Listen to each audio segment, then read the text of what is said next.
The Whiskey Brothers podcast is intended for an adult listening audience. If you find yourself easily offended, I guarantee this will do it. They don't want no problem.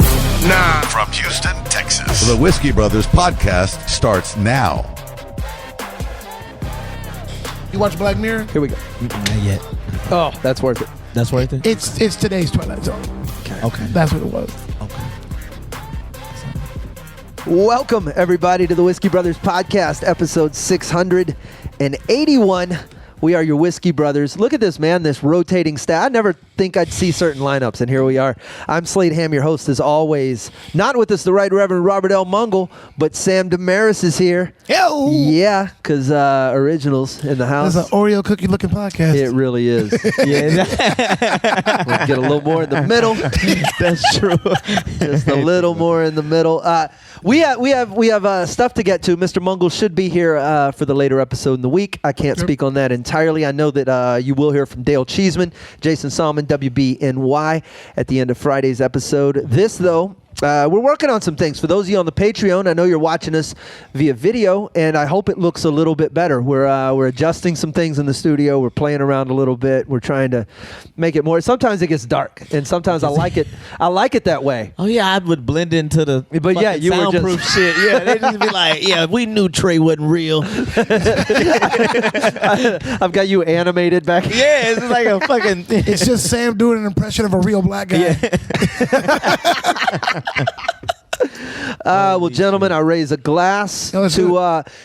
Last time, Trey, you and Sam were both on the podcast. Rob was here. We got some work done. I feel like you worked out a joke, and then Sam showed me video.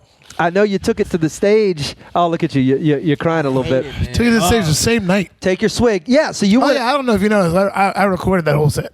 Oh, you did. So, Oh no. so I saw a little bit of the video, man. Like that's cool. That as a young guy, you're taking the bit straight from the show, and just you went straight to the stage, and it worked. It from that I could only hear night- from Sam's phone. Would you say it worked, Sam, that night at Rudd's? It sounded like. Here's what I thought. You missed two of the big punchlines. I did. So, but the bit still, the premise. For those of you listening, go back to episode. I think it was 6. It was either 79 or 80, where Trey says that the only reason he knows he's not gay Because I watched an entire because gay you porn. watched an entire gay porn. So that I ain't gonna lie, that night I got a better response for the first time ever telling it, trying to figure it out. I thought it did great. Yeah. okay. Yeah. The dad porn one was the one where you were like, fuck, and you were like, hey, I'll be back. I'll figure this out. I gotta figure this out. Yeah, because I still don't know how to close it. So you've been doing it. So I've been doing the one about the gay porn, doing it all over in the scene and shit. It's been crushing. It's like a lot of people's favorite story. They're like, yeah, tell it, whatever.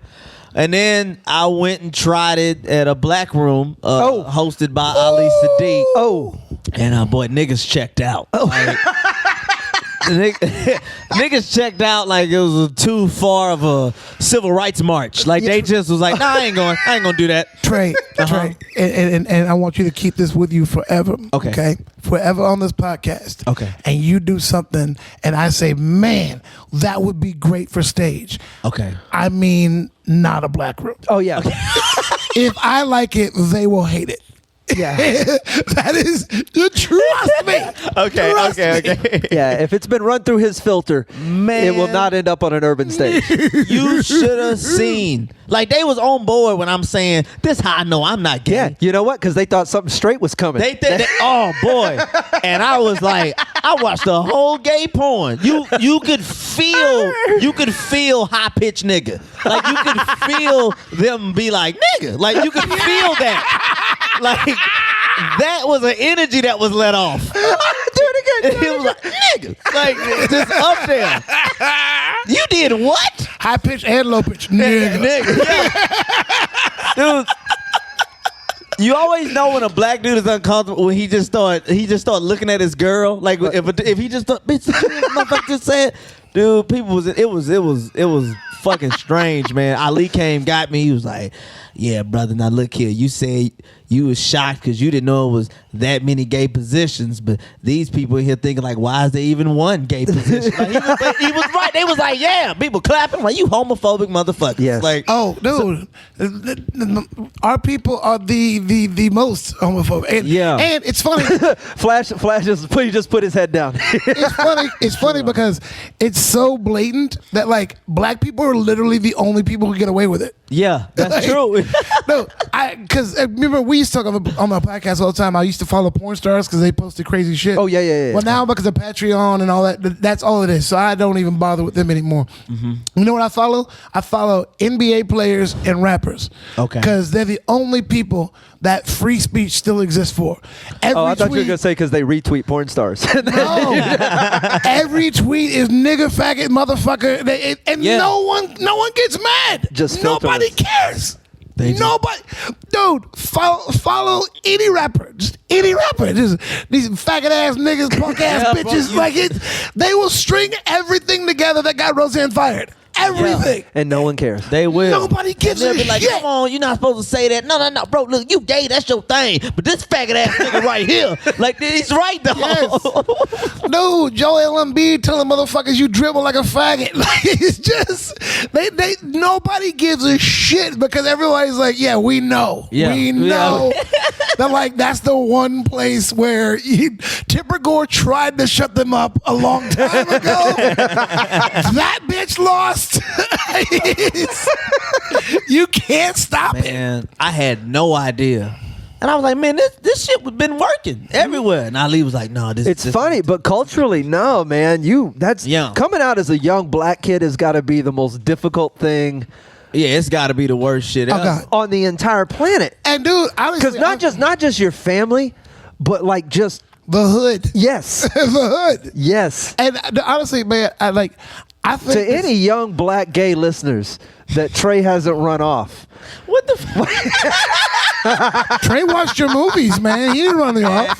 I'm still saying that shit was impressive. But I think that's why when black dudes do come out, they come the fuck out. Like I think the only way to do it is you gotta own it. You can't just pull a hey, I know you guys didn't know, but I'm gay. Fuck you. We almost don't But like when they be like, oh no, motherfucker, we knew. Like it's- No, you got to, hey, have y'all met Trevor? We knew, like, hey, I'm introduced to my boy Tony. Before you get there, look, I ain't gonna tell you'll know, you'll know when you get there. Okay? I asked women at work, like, hey, if you had walked in on your boyfriend, y'all living together, and you walked in on him watching the gay porn, I was like, would you have questions? Every woman was like, yeah, I would have questions. Certainly. I was like, what's the question? They said, what the fuck is this about? And I say, what if he said he was watching it to make sure that he wasn't gay? Every woman said they would pack their shit and leave. Because that sounds like a lie. Like That sounds like a lie? It really, Oh, God, really it does. does. Trey, Oh, it does. Trey, you got to understand. I fucked her because I wanted to make sure I was in love with you. I wanted to make sure I knew that if I Just to make sure I didn't feel nothing.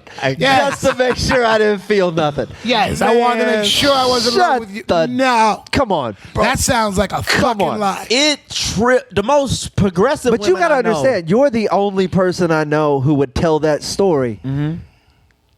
No, if I did it, you know, good goddamn. well I would do it.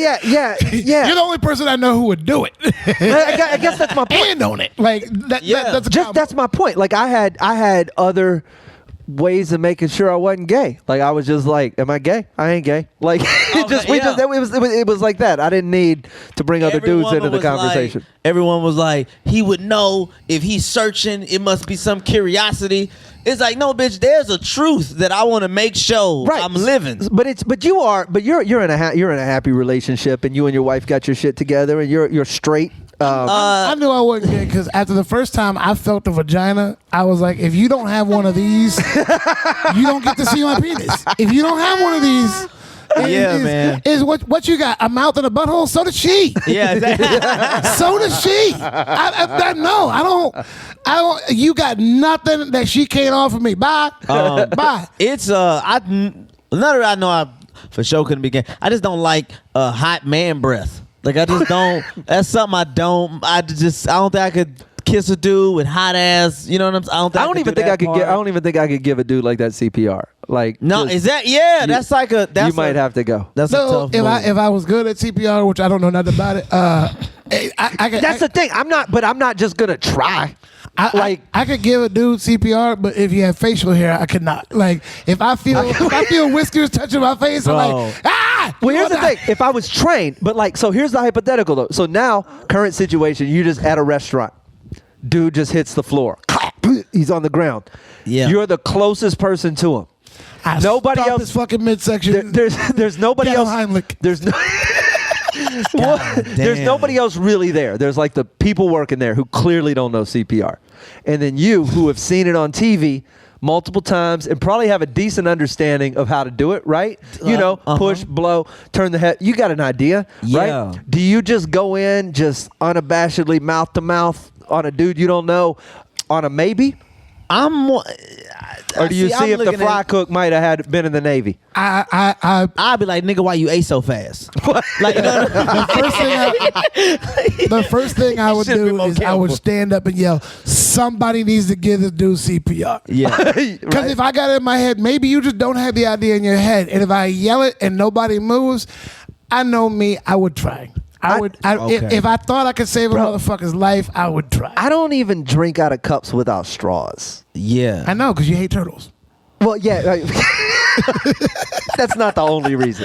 I also don't want, dude, if I get a drink at a bar, and I know it doesn't even do anything, but I just have to wipe the rim off with my forearm. Okay, you're not. Yeah, just symbolically making myself feel like I did something. Yeah. To not put my mouth right on another stranger. How many dudes died because of homophobia? Like just some dudes chilling. Just chilling. That's an actual stat that I bet no one's ever measured. It's some dudes chilling. Your boy choke. Who like, damn, Larry choking. Damn, let's call Linda because that's it for Larry. Like they ain't even fucking give him an bro CPR. Shit, Larry be licking everything. Like we motherfucker drink out of shit with no straw. Yeah, he one of them niggas. He, no straw, just Fanta straight to the head. I don't know where that glass been. I ain't touching Larry's lips. Hell no. Get some shit grow on me. Nah, I'm fucked up too. See you on the other side, Larry. You need to chew your food, Larry. You be blessed, Larry. Yo, motherfucker turning blue. They don't give a fuck. Like I ain't with that fag shit, bro. You gonna have to figure it out. Be blessed. I was on a cruise ship and they had this rotisserie thing where they were doing roasted turkey, and I put a piece of turkey in my mouth. There was a piece of gristle, and like the meaty part went down my throat. The gristle got caught in and out. Oh yeah, I've been there. That's terrifying. There was nobody on the Lido deck. I was there by myself, eyes bulging, fucking crying, and I literally was like, I was like, okay, look, like it's stuck. I was like, all right, let's see if I can force this down. And I feel like I'm about to lose conscious, and I supermodel shit. I took these two fingers, went down there. I was like, if it ain't going down, I'll make this bitch come up. Yeah. And I fucking horked all over that fucking table. I puked all over this fucking table on Lido deck. And then somebody shows up. They're like, are you okay? I was like, where the fuck were you? It doesn't matter. You have facial hair. This wasn't going to work. Yeah, that's right. I didn't can you move though? Like, can you like when that's happening? You're not paralyzed. You not get up? Can you like? No, survivalistic is grab a table, try to get this bitch down, and then you've never had something stuck in your throat. I've never had nothing like it's to fucking that terrifying, bro. Yeah, it's instant. Your brain does something weird when it realizes no more oxygen is coming. Like it's just the most straight panic. Honest to God, it's the most panicky I think I've ever. And this was years and years. I don't even remember what the fuck it was. I just remember the instinct and the feeling of it's utter help. Oh shit! I'm about to choke. Or whatever. But because normally when you swallow or you inhale or you exhale, just you autonomously do a thing and there's a reaction that is, it's an in and out. There's a rhythm to it. Yeah. And the first time you go, and nothing happens. It's a close off your airway and fake breathe in. Just that's like the first time when I ate pussy. Well, not. Oh, did she put the key lock on you? No, this wasn't on my. The key lock. This wasn't on my. I know the key lock. You know the key lock. You know the key lock. Ooh, I love that key that lock. left leg comes over, that calf is on the back of your head. Yeah. And you're just like, I was, shit. And your ear hits your shoulder. Unfortunately, I was 5 years old, and my because my cousin sat on my. He could kill a mood. No, I'm Right? sorry, I didn't mean it. No, We were going right down memory lane. Like, I thought I was going to die, but don't on my say it. headstone, at least he died doing what he loved. Here Damn comes it. fellatio right Don't down memory see it lane. like that. I don't count it as molestation. Cause I didn't know. Fuck that. I didn't know. It was fine. Nobody put nothing in my ass. But I remember that feeling. Like 5, 6 years old. Like, oh shit, I can't breathe. Like I remember not being able to breathe and like, oh, I think I'm gonna pass out. Hoping like I hope she does that little jerky move so I can be done. You know, and then all right, I'm done. So I dated one chick with, I'm thinking from a 5-year-old's perspective. Woo. I dated one chick with titties so big she got on top of me and leaned down and I couldn't breathe and I didn't want to tell her. I was like, she'll get up eventually. And then when it got bad, like their skin just on both sides of the nose and the mouth. And then finally I reached up and I grabbed one shoulder and I just fucking launched this girl. Get the fuck up! she's you okay? No! We're coming right back. Slade, Trey, and Sam. More Whiskey Brothers podcast. Titty launched. More us in a moment. He shot put at this bitch. Are you new to the Whiskey Brothers? Then check out the legendary first 400 episodes. Access the archives at praisewhiskey.com. Well, now I feel like shit, man, because I mentioned you and your wife, and then you're like, maybe we're not doing so well. No, and now I feel bad for bringing it up. Now I feel worse for bringing it back up. But I feel like we've walked through so many of y'all's trials and tribulations. I can't imagine what could be wrong. I can't imagine what you could have said or done to create a rift in your particular relationship. Wasn't even none of this shit I said. Wasn't even none of that. So we went to counseling. You don't. Okay, you can just say that. You don't have to tell me why. You're in counseling. We went to counseling, and I'm hype because she on some I'm leaving shit. So wait, okay, so and then whose idea was counseling? Is mutual. It was kind of like who said it first? I think I mentioned it, or she might have mentioned it. Because once you realized she was done, you were like, your heart did a little pitter pat. And I'm like, hold on, you can't hit me with this shit this early. I got a 5-year plan. Like I'm waiting. Bitch, I said 32. Now come on, now you can't hit. You gonna hit me with this shit 5 years earlier? Trey thinks they have 7 years in them. Yeah, and he's still got a few to go. Yeah, and we probably gonna be together longer after this goddamn counseling session. Okay, so you go to counseling. You both agree. You bring it up. She brings it up. Real quick, gender of your counselor? Male. So Okay. nigga, I'm hype.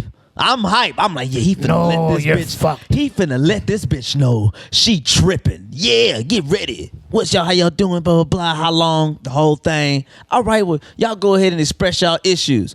So we started talking And you about just what like, the this problems dude is are. reading me as a man. Man, I'm like, you feel me? He ain't saying shit. He just quiet.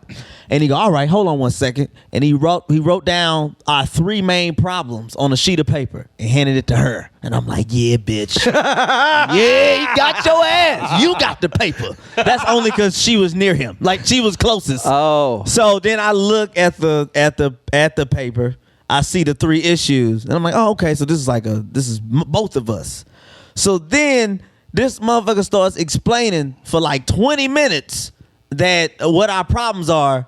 And I'm realizing like, yo, this nigga ain't said shit about her. This is all me. And 30 minutes in, I stopped him and go, hey man, who fucking side you on? Like I asked him, hey bro, who fucking side you on, bro? Oh, I don't take a side. Blah, Yeah. blah, blah, blah, blah. I'm objective. I am looking at the problems. and the Purely issues. objective. Oh, to And young Trey, bucks. it's clearly been da-da-da-da. And I'm just like, man, this is some bullshit. So, but after looking at all that, I realized I was the fucking super problem because I just wasn't making her a priority at all, and I didn't think I had to. Like, bitch, we married. You matter. Like, you know what I mean? This may be the most evolved conversation I've ever had with another human being, and Here's the problem. The problem is there's no problem. No. The problem is it makes sense. Okay. The problem is I want to find this therapist. I want to beat the shit out this motherfucker because I want my tray back. Oh, no. I want this nonsensical motherfucker in the corner. No, here's the thing. Trey, I still but you have, understand, you don't look. No, I have all my thoughts. I still have all my thoughts. I just realized I gotta sprinkle this shit on this bitch. Like I can't. Like I was going too heavy with the salt. That's how the bitch get high blood pressure. You have it every now and again. It's just a good meal. You understand what I'm saying? Like you can't go. Yeah. So I can't. You know what I mean? I can't call her fat 12 months out the year. I got to call her fat every other month. You know what I'm saying? I realized that, I got to sprinkle. I got to let her know she matters. She isn't. Hold on. You are important. This. You know. Motherfucker. You important. In May. June, you the big bitch. July, you back important, baby. You matter. Hey, August, you need to get your fat ass in shape.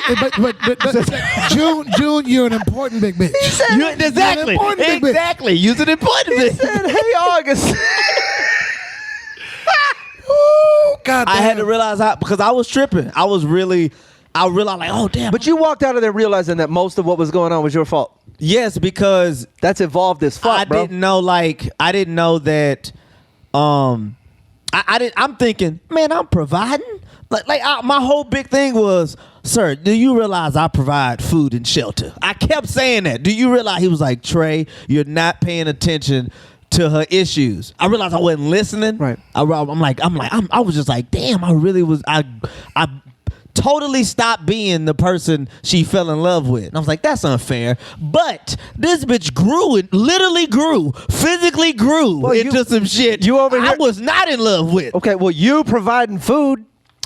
And shelter. And shelter. You're right. No. I'm giving this bitch a meal and a hideout. Trey, lay down on the That's couch. hibernation. Let's I got a hibernating hoe. I gave this bitch a meal and a hideout, and I'm going to complain. You're right. That's fucked up. Why you keep getting big? Because you keep feeding me and let me walk to the room. I used to carry your ass there. Babe, pack me. Bitch, I have no bulldozer in this motherfucker. Wow. She listen to this? Sometimes. Okay. She's been in here for this. Been in here. It only it's getting bad when this bitch started counting the walk from the living room to the room as burnt calories. Trey, it's like, that is not enough exercise. Trey, your wife is one of the coolest people I know in the real world. She's one of the most beautiful people I know in the real world. Sweetheart, man. But she's also stunning. Your wife is fucking pretty.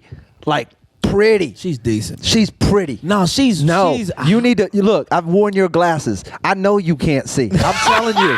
I'm telling My you. wife really- I'm telling you. Put both eyes on her. You need binocular vision to understand. Maybe. Yeah, I do. I don't know if it's. I don't know, man. I'm just telling you. You are incorrect if in any of your beliefs if they are anything less than stellar about your wife. And if you got in counseling and for 2 seconds they told you were a fuck up, good on. No, I knew. She is a beautiful lady. But your wife looks like my niece, by the way. It's niggas 40 and older that say that, and that's what bothers me. I ain't had no nigga in my age be like, prime example, had several friends. This is when you question what your lady look like. I've had several friends come stay with me. Not one friend tried to fuck. Now, I know that's not out of respect for me, because I got shitty friends. I got friends that have fucked other friends' mamas. Okay. And they didn't live with me and been like, and they just been at the house. And I'm like, any of my friends ever tried to? Nope. I'm like, bitch, you need to get it together. I need my friends to be tempted. If motherfuckers in their 40s are talking about how good she look, guess what? Yeah. That's who you want to say it, dog. You don't want that. No, you don't.